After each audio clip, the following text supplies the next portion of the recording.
Welcome to my YouTube channel Target Result में आप सबका स्वागत है। दोस्तों, फिजिक्स का पहला चैप्टर का ये पहला भाग बता दिए हैं, ये दूसरा भाग अभी बताने वाला हूँ। दोस्तों, अगर आप सब इस चैनल पर नया है तो सब्सक्राइब कर दीजिए और अपने दोस्तों को शेयर करना ना भूलें, जिससे कि मैं कोई भी वीडियो या कोई भी चीज़ का अब डालूं तो सबसे पहले नोटिफिकेशन आप लोगों के पास चला जाए। दोस्तों, मैंने पिछले वीडियो में बताया था कि आप लोग क्या कीजिए, शुरू से देखिए, अच्छा देखिएगा, नोट कर लीजिएगा, जिससे कि आपसे कोई प्रश्न छूटने के चांस नहीं होगा। मैं आपसे बोले थे, पहले भी वादा भी किए थे। देखिए क्या कहता है, इसमें पढ़ेंगे प्रकाश का परावर्तन, रिफ्लेक्शन ऑफ लाइट। तो प्रकाश का परावर्तन होता है क्या? प्रकाश किसी वस्तु से टकराकर लौटने की क्रिया को प्रकाश का परावर्तन कहते हैं। कोई पूछ दे तो ये बहुत इंपॉर्टेंट है, ये ऑब्जेक्टिव में 2 नंबर में पूछा जाता है, सब्जेक्टिव में 2 नंबर में पूछा जाता है। प्रकाश का परावर्तन से आप क्या समझाते हैं? तो प्रकाश, इसका आंसर होगा प्रकाश किसी वस्तु से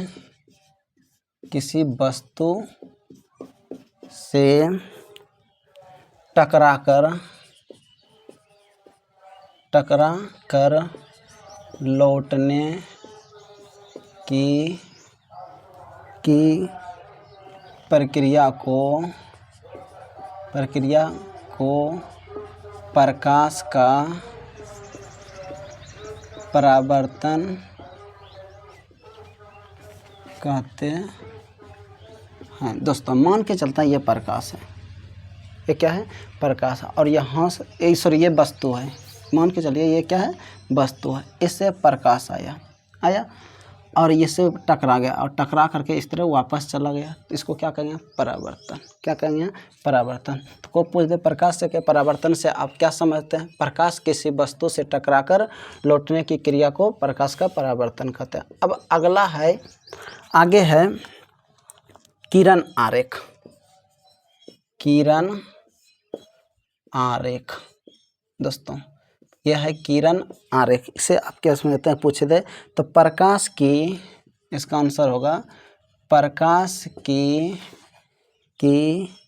किरणों का पथ दर्शाने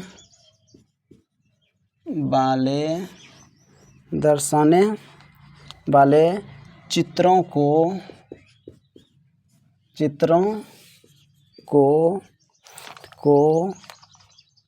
किरण आरेख कहते हैं। किरण आरेख से आप क्या समझते हैं? तो प्रकाश की किरणों का पथ दर्शाने वाले चित्रों को किरण आरेख कहते हैं। दोस्तों, अब की बार जो मैं बता रहा हूँ बहुत ही इम्पोर्टेंट है, वो हर एग्जाम के लिए ये आपकी बार बहुत ही इम्पोर्टेंट है, तो जो कि आप लोग ध्यान से देखिए। तो पहला क्या है पूछेंगे? प्रकाश के परावर्तन,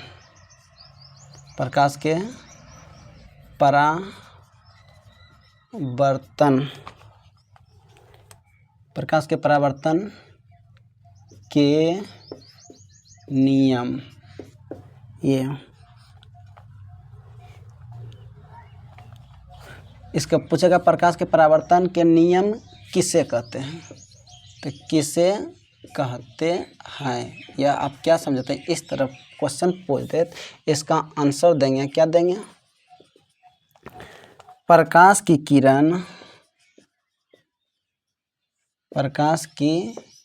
किरण किसी सतह पर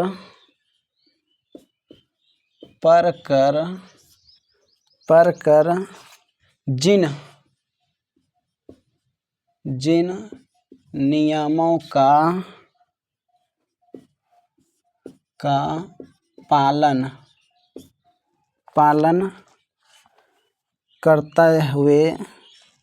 करते हुए परावर्तित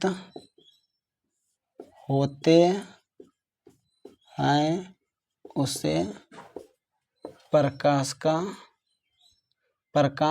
के परावर्तन के नियम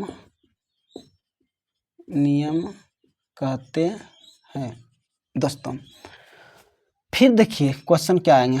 तो ये तो नियम कह दिया कि प्रकाश के परावर्तन के नियम किसे कहते हैं, किसे आप क्या समझाते हैं बताएंगे। इसका प्रकाश की किरण किसी सतह पर पड़कर जिन नियमों का पालन करते हुए परावर्तित होते हैं उसे प्रकाश का परावर्तन के नियम कहते हैं। दोस्तों ये इम्पोर्टेंट है, वेरी वेरी इम्पोर्टेंट। आपकी जो है ना जो है इसको आप ध्यान से सुनिएगा। पूछ देगा कि प्रकाश के परावर्तन के कितने नियम होते हैं। दोस्तों प्रकाश के परावर्तन के कितने नियम होते हैं, तो प्रकाश के परावर्तन के 2 नियम होते हैं। इसका आंसर क्या होगा, 2 नियम होते हैं।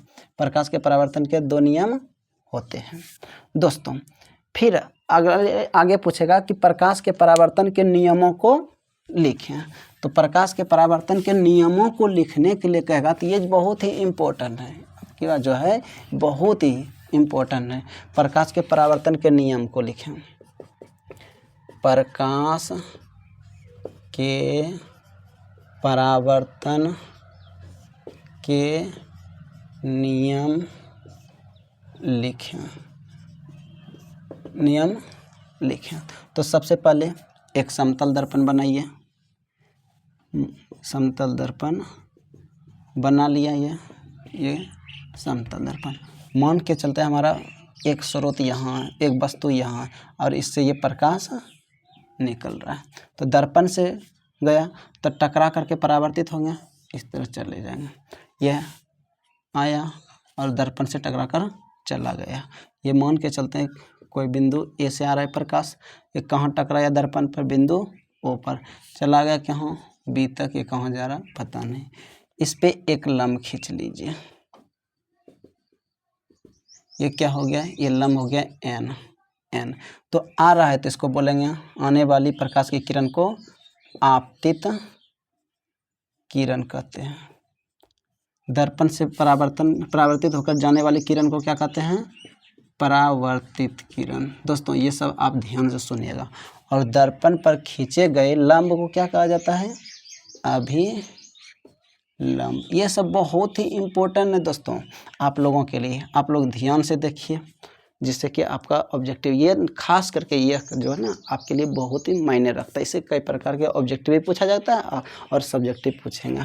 तो अभिलंब और आपतित किरण के बीच बने कोण को आपतन कोण कहते हैं। आपतन कोण कहते हैं। कोण इसमें आई से सूचित करते हैं। अभिलंब और परावर्तित किरणों के बीच के बने कोण को परावर्तन कोण कहते हैं। परावर्तन कोण कहते हैं दोस्तों। और ये इसको क्या कहेंगे, आपतन बिंदु। आपतन बिंदु। दोस्तों आप लोग ये सब नोट कर लीजिए। ये समतल दर्पण है, समतल दर्पण। तो कोई पूछ देगा आपको कि परावर्तन के कितने नियम होते हैं, 2 नियम होता है। तो पहला नियम क्या होता है, तो आपतित किरण परावर्तित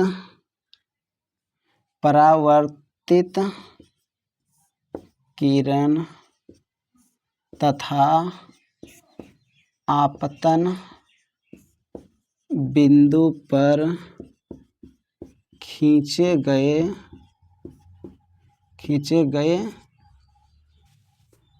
अभिलंब तीनों एक ही समतल में होते हैं। दोस्तों ये पहला नियम था। दूसरा नियम है आपतन कोण और परावर्तन कोण हमेशा बराबर होते हैं। दोस्तों अर्थात देखिए आप लोगों से मेरा एक ही रिक्वेस्ट है कि आप सब ये नोट करते जाइएगा। नोट कीजिएगा तो आपसे अच्छा नहीं रहेगा छूटने का ऑब्जेक्टिव। और ऑब्जेक्टिव जो पूछता है कोई भी एग्जाम बोर्ड में तो क्या पूछता है, अंदर से उठा के पूछता है। अगर अंदर से ही हम अच्छे अच्छे ढूंढ के बता देंगे तो आपसे एक भी ऑब्जेक्टिव छूटने का चांस नहीं होगा। अर्थात कौन आई बराबर कौन आर। दोस्तों ये तो आपके लिए क्या था, बहुत ही इम्पोर्टेंट। तो प्रकाश के परावर्तन के नियम को लिखें, तो प्रकाश के परावर्तन के नियम पहले फिगर बना देंगे। कब पूछेगा, आपतित किरण किसे कहते हैं, आने वाली प्रकाश की किरण को आपतित किरण कहते हैं। परावर्तित किरण किसे कहते हैं, दर्पण से टकराकर वापस जाने वाली किरण को क्या कहते हैं, परावर्तित किरण। आपतन बिंदु किसे, अविलंब किस, आपतन बिंदु किसे कहते हैं, आने वाली प्रकाश की किरण जिस बिंदु से टकराता है उसको क्या कहते हैं, आपतन बिंदु। अभिलंब किसे कहते हैं, आपतन बिंदु पर खींचे गए लंब को अभिलंब कहते हैं। अब आता है परावर्तन कोण किसे कहते हैं। परावर्तन अभिलंब और परावर्तित किरण के बीच बने कोण को परावर्तन कोण कहते हैं। आपतन कोण किसे कहते हैं, आपतित किरण और अभिलंब के बीच बने कोण को आपतन कोण कहते हैं। दोस्तों परावर्तन कोण के दो नियम, परावर्तन के दो नियम होते हैं। परावर्तन के दो नियम होते हैं, कौन कौन, आपतित किरण, परावर्तित किरण तथा आपतन बिंदु पर, आपतन बिंदु पर खींचे गए अभिलंब, तीनों एक ही समतल में। तो देखिए दोस्तों ये दर्पण है, ये आपतन बिंदु है, इस पे खींचे गए हैं तीनों। देखिए आपतित किरण, परावर्तित किरण तथा आपतन बिंदु पर खींचे गए लंब तीनों एक ही समतल में होते हैं। तीनों क्या होते हैं, एक ही समतल में होते हैं। ठीक है, इसके बाद बताएं आगे है, आपतन कोण और परावर्तन कोण आपस में हमेशा बराबर होते हैं। मतलब अगर ये 30 डिग्री का कोण बना रहा है तो ये भी कितना डिग्री बनाएगा, 30 डिग्री। अगर ये 50 डिग्री बनाता है ये भी 50, 90 बना रहा है तो 90, जितना भी कोण बनाएगा आपतन कोण उतना ही उसका परावर्तन कोण होता है। दोस्तों इसके बाद आता है क्या, देखिए तो इसके बाद आएगा कि समतल दर्पण पर लंबवत पड़ने वाली प्रकाश की किरण किस होकर गुजरेगी। तो दोस्तों मान के चलते हैं ये समतल दर्पण, ये कैसा दर्पण है, समतल दर्पण है। ये समतल दर्पण है, इस पे लंबवत कोई प्रकाश की किरण हम डाल रहे हैं। ठीक है, ये लंबवत किरण है और ये तब किस होकर गुजरेगा, तो समतल, याद रखिएगा, समतल दर्पण पर लंबवत पड़ने वाली प्रकाश की किरण पुनः उसी होकर वापस चले जाते हैं, पुनः उसी होकर वापस चले जाता है। लंबवत हो रहा तो 90 डिग्री कोण बनाएगा, 90 डिग्री कोण बनाएगा। दोस्तों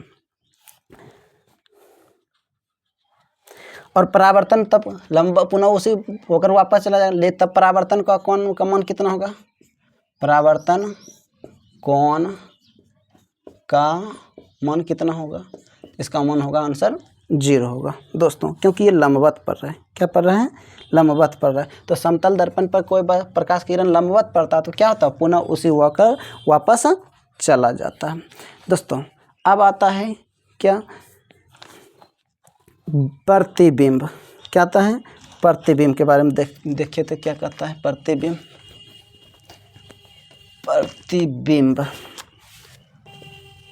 प्रतिबिंब इसके बारे में समझिए। प्रतिबिंब किसी बिंदु स्रोत से आती हुई प्रकाश की किरण, किसी बिंदु स्रोत से आती हुई प्रकाश की किरण दर्पण से परावर्तन के बाद जिस बिंदु पर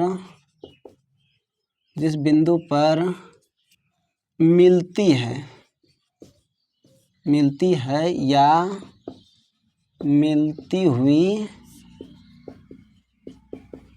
प्रतीत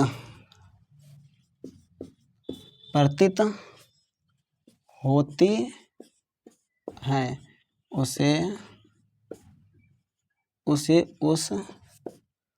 उसे उस बिंदु स्रोत का प्रतिबिंब कहते हैं। दोस्तों कोई पूछ दे आपसे कि प्रतिबिंब किसे कहते हैं? किसी बिंदु स्रोत से आती हुई प्रकाश की किरण दर्पण से परावर्तन के बाद जिस बिंदु पर मिलती है या मिलती हुई प्रतीत होती है उस बिंदु स्रोत को उस बिंदु का क्या कहते हैं? प्रतिबिंब कहते हैं। दोस्तों प्रतिबिंब यहाँ दो प्रकार के होते हैं। कोई पूछ दे प्रतिबिंब कितने प्रकार के होते हैं? तो प्रतिबिंब जो है दो प्रकार के होते हैं। प्रतिबिंब कितने प्रकार के होते हैं? दो प्रकार के प्रतिबिंब दो प्रकार के होते हैं। दूसरा पहला आया है वास्तविक प्रतिबिंब। दूसरा कौन है? आभासी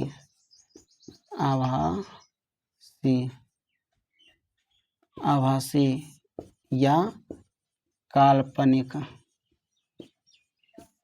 प्रतिबिंब। दोस्तों आपसे अगर कोई पूछ दे कि प्रतिबिंब कितने प्रकार के? दो प्रकार के। परिभाषा से ही देख लीजिए प्रतिबिंब कितने प्रकार कहें। किसी बिंदु स्रोत से आती हुई प्रकाश की किरण दर्पण से परावर्तन के बाद जिस बिंदु पर मिलती है, तो जिस बिंदु पर मिलती